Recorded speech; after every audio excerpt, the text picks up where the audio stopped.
വിശപ്പ് വയറ്റിൽ ചുരമാകുന്ന ഈ വേളയിൽ വിതയ്ക്കേണ്ടത് അന്നമാണെന്നറിയാം. അതുകൊണ്ട് അധിക പ്രസംഗത്തിന് ഞാൻ മുതിരുന്നില്ല.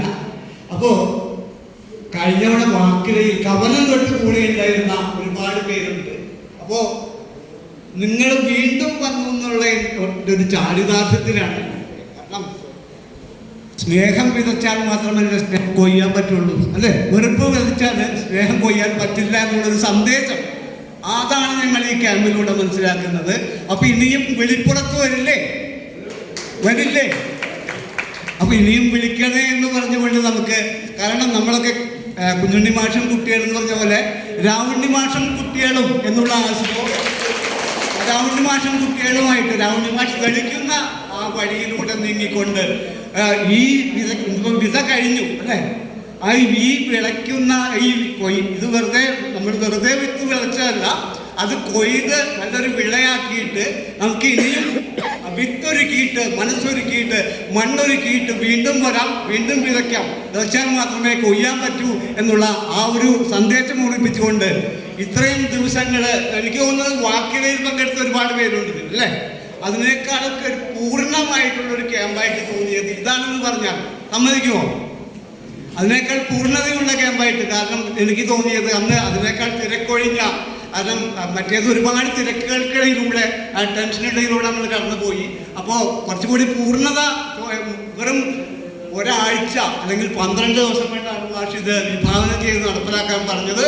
അപ്പോൾ ഇത് നടപ്പിലാക്കാനായിട്ട് കൂട്ടുവന്ന അഹോരാത്രം ഇതിനു വേണ്ടി പഠിച്ച ടീമുണ്ട്, ഞങ്ങളോട് ചേർന്ന് നിന്ന വിതയിലെ കൂട്ടുകാരുണ്ട്.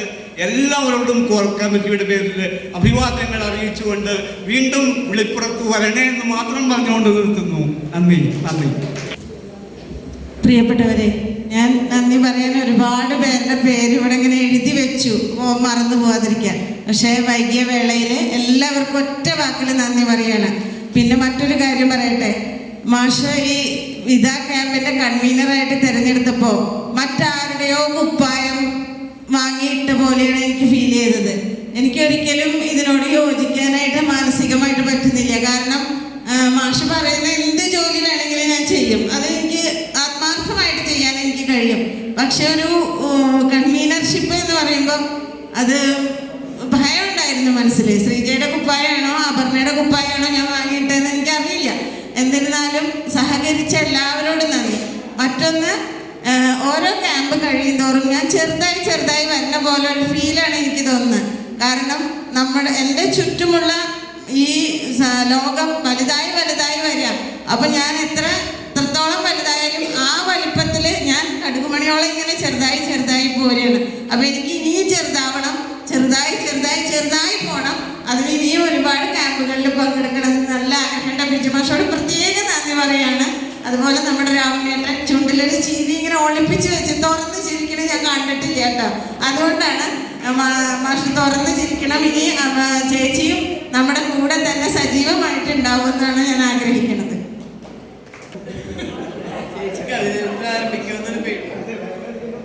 എല്ലാവർക്കും നമസ്കാരം. നമ്മുടെ കാവിശിക എന്ന് പറയുന്നത് ഞാൻ മനസ്സിലാക്കിയെടുത്തോളം 2-3 കൊല്ലത്തെ അനുഭവം മാത്രമാണ് കാവിശികയിൽ എനിക്കുള്ളത്. പക്ഷെ സ്നേഹം കൊണ്ട് നിർമ്മിച്ച ഒരു കൂടാരാണ്. സൗഹൃദം സ്നേഹം കൊണ്ട് ബന്ധിപ്പിച്ചിരിക്കുകയാണ്. അതുകൊണ്ട് ആർക്കും കാവിശികയിൽ നമുക്കൊരു കാര്യം നോ എന്ന് പറയാൻ പറ്റില്ല എന്നുള്ളത് ഞാൻ പലപ്പോഴും അനുഭവിച്ചറിഞ്ഞിട്ടുണ്ട്. നമ്മൾ ഈ ഓരോ പരിപാടിക്ക് വരുമ്പോൾ പലരും പറയും സൗകര്യം ഉണ്ടായിട്ടല്ല, ഇന്ന് സമയം ഉണ്ടായിട്ടല്ല.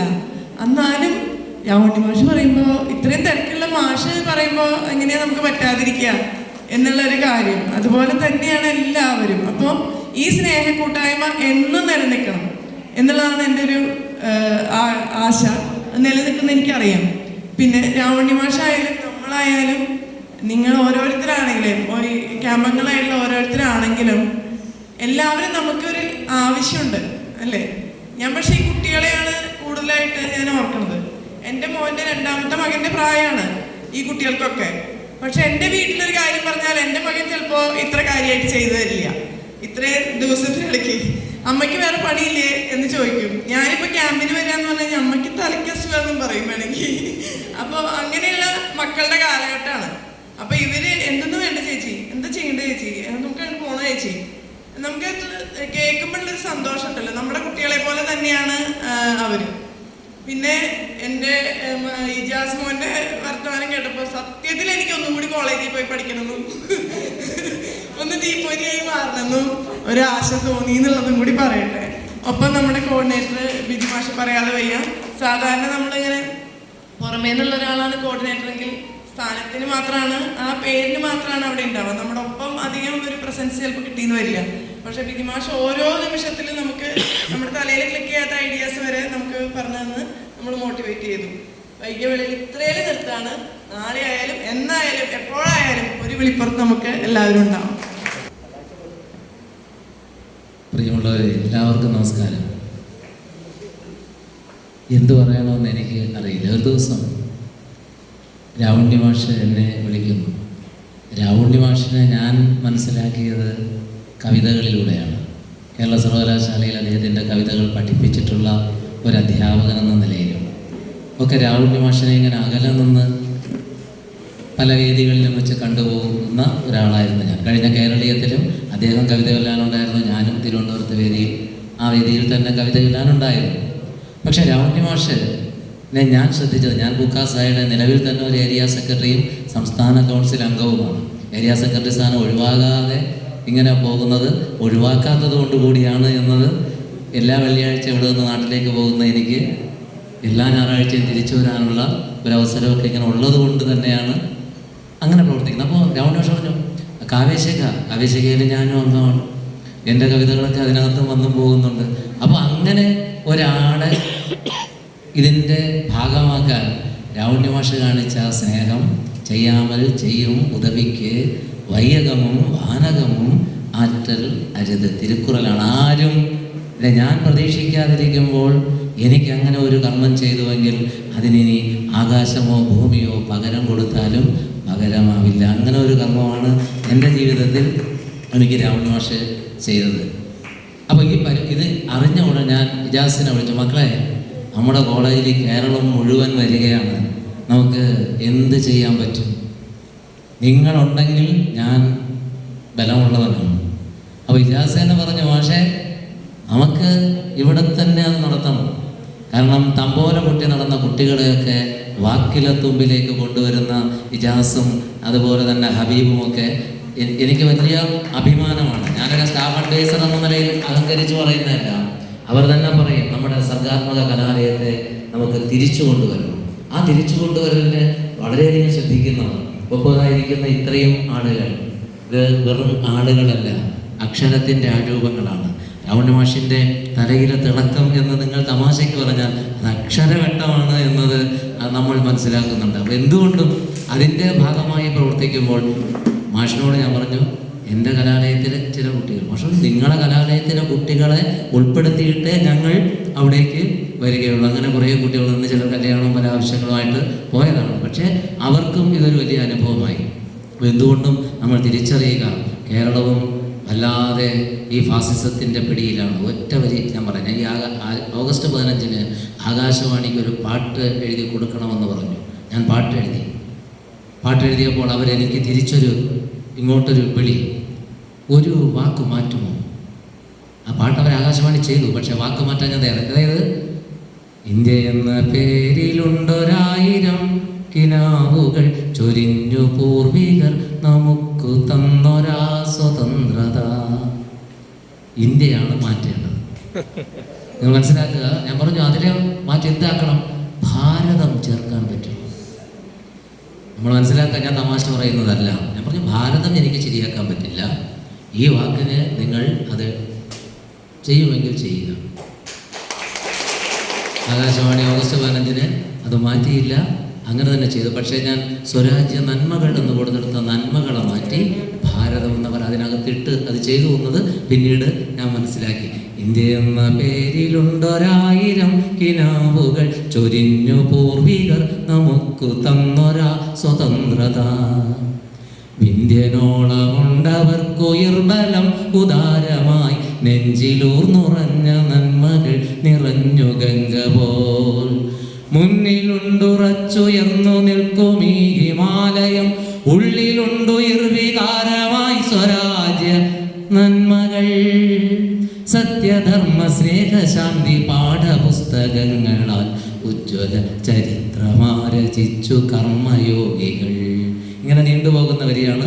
നന്മകളെ ഭാരതമാക്കി ഒരു തരത്തിൽ മാറ്റിയെടുക്കുന്ന പുതിയ ഇടങ്ങൾ നമുക്ക് വലിയ ഭീഷണിയാണെന്ന തിരിച്ചറിവ് എല്ലാവർക്കും ഉണ്ടാകണം. അവിടെയാണ് എഴുത്തിന് മൂർച്ച കൂട്ടുന്നത്. അതാണ് ഈ വിത കൂടുതൽ വിളവിലേക്ക് പോകുമ്പോൾ വിത്തൊരിത്തിരി ബാക്കി വയ്ക്കുന്നു 10 ഇരട്ടിയായി പൊൻവിളയിക്കാനെന്ന് ബുക്കാസായുടെ വൈലോപ്പിള്ളി മഹാകവി പാടിയിട്ടുണ്ട്. അങ്ങനെ നമ്മൾ കൂടുതൽ 10 ഇരട്ടിയായി പൊൻവിളയിക്കാനുള്ള ഒരു വലിയ പോക്കാണ് ഈ വിതയുടെ പോക്ക്. എന്നെ സംബന്ധിച്ച് ഇനി രാവുണ്ണി മാഷ് വിളിച്ചില്ലെങ്കിലും ഞാൻ ഈ വിതയ്ക്കുന്നിടത്ത് എത്തും എന്ന് ഉറപ്പ് വരുത്തുന്നു. എല്ലാവർക്കും നന്ദി, നമസ്കാരം. പ്രിയപ്പെട്ട സുഹൃത്തുക്കളെ, എൻ്റെ ഒരു അവസാനത്തെ പരാമർശം കൂടി നമുക്ക് പെട്ടെന്ന് പിരിയാം. നേരം വളരെ വൈകിയ കാര്യമൊക്കെ ശരിയാണ്. ഈ ക്യാമ്പ് നടത്തിയത് ഇടയ്ക്കിടയ്ക്ക് എൻ്റെ പേരാണ് പറയണത് എല്ലാവരും, എങ്കിലും വാസ്തവത്തിൽ ഞാനല്ല. ഈ ക്യാമ്പ് പണിയെടുത്തത് ഒരുപാട് രാവുണ്ണിമാർ ചേർന്നാണ്. ആ കക്ഷികളാണ് ഇരിക്കുന്നതല്ല, അവർ നടത്തിയ കഷ്ടപ്പാടാണ്. അപ്പോൾ വാക്കിനെ കുറിച്ച് ഇവിടെ പറയുന്ന ഓരോ ആളും 100 നാമൊക്കെ പറയില്ല, അത്ര ആവേശത്തിലാണ് പറഞ്ഞത്. ആ വാക്കിലെയാണ് എൻ്റെ ജീവിതത്തെ രക്ഷപ്പെടുത്തിയത് എന്നാണ് ശുഭലക്ഷ്മി എന്നോട് പറഞ്ഞത്. എനിക്ക് വേറൊരു ജീവിതം തന്നത് വാക്കിലെ ക്യാമ്പാണെന്നുള്ളതാണ്. ഇവിടെ പറഞ്ഞവരെല്ലാവരും ഉണ്ട്. ഒരു ക്യാമ്പ് കഴിയുമ്പോൾ അതിൻ്റെ സന്തോഷങ്ങളും വിജയങ്ങളും മാത്രമല്ല ഉണ്ടാവും. ചിലപ്പോൾ അതിൻ്റെ മുന്നിൽ നിന്നവർക്ക്, അതിനു വേണ്ടി ഓടിയവർക്ക്, അതിനുവേണ്ടി ഉറക്കം കളഞ്ഞവർക്ക്, അതിനു വേണ്ടി വിയർത്തവർക്ക് ചില പരിക്കുകൾ പറ്റും, ചില വേദന ഉണ്ടാവും, ചില വേദന ഉണ്ടാവും, ചില മുറിവുണ്ടാവും, ചില മുറിവ് ഉണങ്ങില്ല. പക്ഷേ അവർക്ക് മുറിവ് ഏറ്റാൽ ആ മുറിവ് കൊണ്ട് ആകെ മുറിവല്ല ഉണ്ടായിട്ടുള്ളത്. ചിലയിടത്തെല്ലാം പൂക്കൾ വിരിഞ്ഞിട്ടുണ്ട്, ചിലയിടത്തെല്ലാം പുതിയ ചെടികൾ മുളച്ചിട്ടുണ്ട്, പുതിയ കാടുകൾ ഉണ്ടായിട്ടുണ്ട് എന്നാണ് നമ്മൾ ഇത് മനസ്സിലാക്കേണ്ടത്. ക്യാമ്പുണ്ടാകുമ്പോൾ കുറച്ച് പ്രശ്നങ്ങളുണ്ടാകും, അല്ലേ? കുറച്ച് ക്ലാസ് കഴിഞ്ഞ ക്യാമ്പ് അവസാനിക്കുമ്പോൾ 1.5 ലക്ഷം രൂപ കടമാണ്. എങ്ങനെയാണ് ക്യാമ്പ് കഴിഞ്ഞ് വീട്ടിൽ പോവുക എന്നൊരു പേടിയാണ്.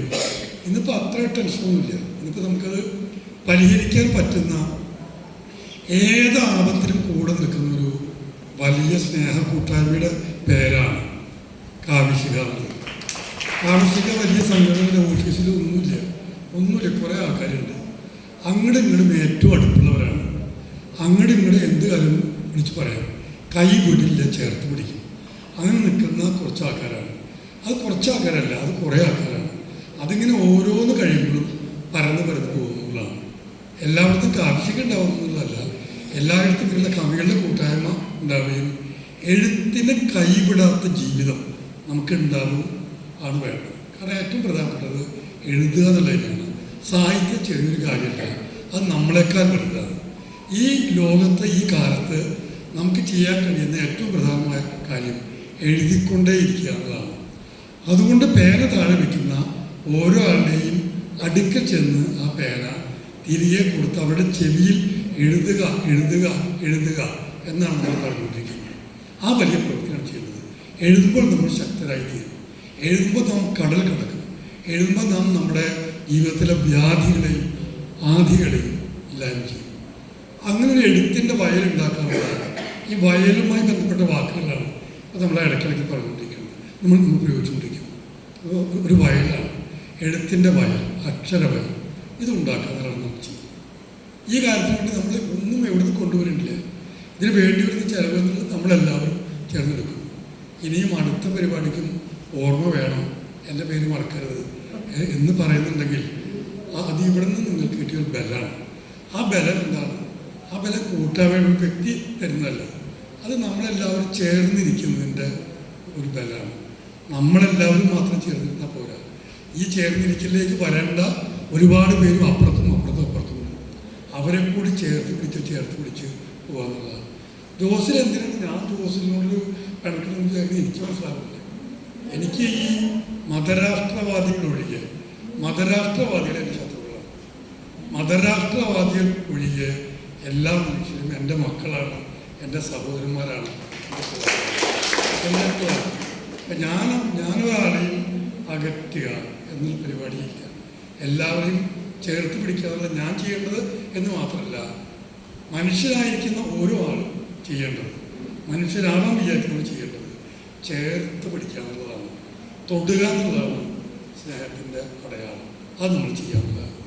പിന്നെ എല്ലാവരും ഇപ്പോൾ സർട്ടിഫിക്കറ്റ് കിട്ടുമെന്ന് വിചാരിച്ച് ഇരിക്കുന്നത്. ഞാൻ ഗംഭീരതൊക്കെ പറഞ്ഞല്ലോ, എൻ്റെ മാത്രം വീഴ്ചയാണ് സർട്ടിഫിക്കറ്റ് അടിക്കാൻ മറന്നു. ഇത് പറയേണ്ടതാണ് ഞാൻ. പക്ഷെ അത് നമ്മളത് ആ ഒരു വീഴ്ച ഈ ക്യാമ്പിൻ്റെ വീഴ്ചയായിട്ട് വരില്ല.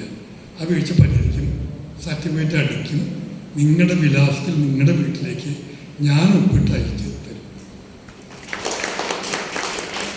സർട്ടിഫിക്കറ്റ് കിട്ടിയപ്പോൾ അതുപോലെ ഇനി പറഞ്ഞ നല്ല വാക്കുകൾ പറഞ്ഞപ്പോൾ എനിക്ക് എൻ്റെ പേരിൽ നിന്ന് തന്ന എല്ലാ നല്ല വാക്കുകളും എൻ്റെ കൂടെയുള്ള എല്ലാവർക്കുമായി ഞാൻ പകർന്നു. അവരാണ് ഇതിനൊക്കെ. ഇവരാരുമില്ലെങ്കിൽ വിളിച്ച വിളിപ്പുറത്ത് ഏത് പാലയ്ക്കും വിളിക്കും ഈ ആൾക്കാരൊക്കെ. ഞാൻ ഇടയ്ക്ക് ആരൊക്കെ ഇവരൊക്കെ വീട്ടിലെന്തോ സംഭവിക്കാന്നുള്ളത് അങ്ങനെ വിളിച്ച് പറഞ്ഞുകൊണ്ടിരിക്കും. ഈ ഒരു ചിത്രം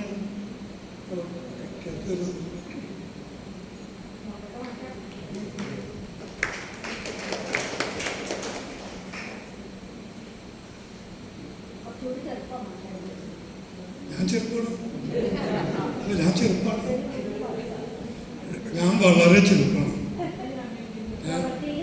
എനിക്ക് ക്ഷീണം തോന്നുന്നു ഇന്ന് വരെ നിങ്ങളോട് അത് ഞാൻ പറഞ്ഞിട്ടില്ല കേട്ടോ. ക്ഷീണം തോന്നുന്നില്ല.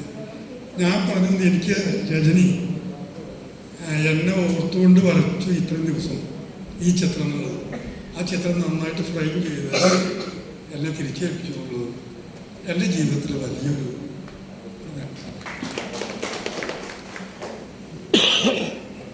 അശോകൻ അവരെ കുറിച്ച് എന്നോട് പറഞ്ഞു. അപ്പോൾ ഇവിടെ വന്ന സമയത്ത് നമ്മൾ മീറ്റിങ്ങിൽ വെച്ചും ഞാൻ ഇവരെ ശ്രദ്ധിക്കുകയും അവരുടെ ചിത്രരചനയെ കുറിച്ചൊരു കാര്യം പറഞ്ഞു. അപ്പം അന്ന് ഞാൻ പറഞ്ഞു അവരുടെ ചിത്രങ്ങൾ ഇവിടെ പ്രദർശിപ്പിക്കണം. വാസ്തവത്തിൽ ഇവിടെ ചിത്രങ്ങളുടെ പരിപാടി നമുക്ക് വെക്കണം എന്നൊരു ആലോചനയ്ക്ക് നമ്മൾ എത്തുന്നത് രജനി ഇവരുടെ ചിത്രത്തെക്കുറിച്ച് പറഞ്ഞപ്പോഴാണ്. അപ്പോൾ രജനി ഒരു ചിത്രം ഇട്ട വഴിക്ക് നമ്മൾ പറഞ്ഞു ചിത്രം ഇടാൻ പാടില്ല എന്നൊക്കെ പറഞ്ഞു, അത് നീക്കം ചെയ്യും.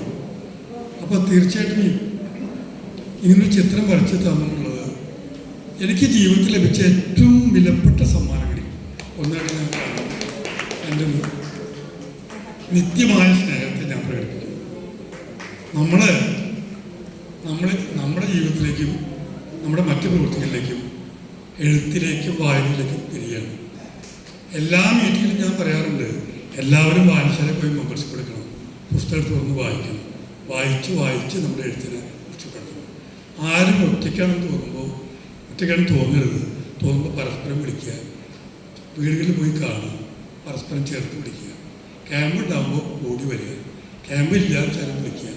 ഇങ്ങനെ നമ്മളൊക്കെ തമ്മിലുള്ള ചങ്ങാത്തം, നമ്മളൊക്കെ തമ്മിലല്ല എല്ലാ മനുഷ്യരും തമ്മിലുള്ള ചങ്ങാത്തം വർദ്ധിച്ചുകൊണ്ടിരിക്കണം.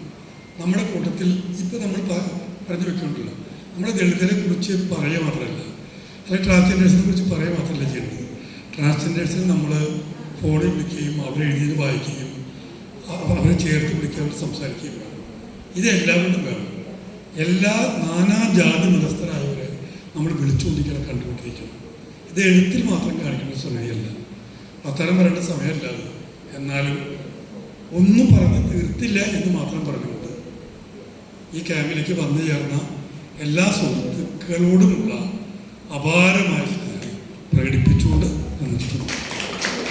ക്യാമ്പിൻ്റെ സകല പരിപാടികളും അവസാനിച്ചു. നന്ദി രേഖപ്പെടുത്തി